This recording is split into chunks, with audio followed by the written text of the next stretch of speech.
నిజంగా బాబా జీవిత చరిత్ర చెప్పడం, బాబా లీలలు చెప్పడం, ఎక్కడెక్కడ కేకలేశారో దాని వెనకాతల దృష్టాంతాలు ఏమిటో, ఏ స్థాయిలో వేశారో చెప్పవలసి వస్తే ఏ మామూలు మాటలా, సామాన్యమైన విశేషం అది. అంతటి మహాపురుషుడైన. అందుచేత మసీదులోనే ఉంటూ ఉండేవారు. అప్పుడప్పుడు చందనోత్సవంలో పాల్గొనేవారు, అప్పుడప్పుడు హిందూ ఉత్సవాల్లో పాల్గొనేవారు. ఇటు శ్రీరామనవమి వేడుకలు అయ్యేవి, అటు ఆ వేడుకలు అయ్యేవి.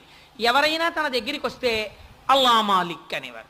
ప్రపంచానికి ఉన్న లక్షణం ఏంటి? మీరు ఎంత గొప్పవారోనండి, చాలా గొప్పవారు, మీరే మా దేవుడు, మీరు మాకు జ్వరం తగ్గించేశారు కదా, ఇంకా నమ్మకం. జ్వరం తగ్గించేశారు కదా అని ఓటుకు 10 మారలంటే ఇంకేం చూసుకుంటాడు మన ఇంట్లో కష్టాలన్నీ.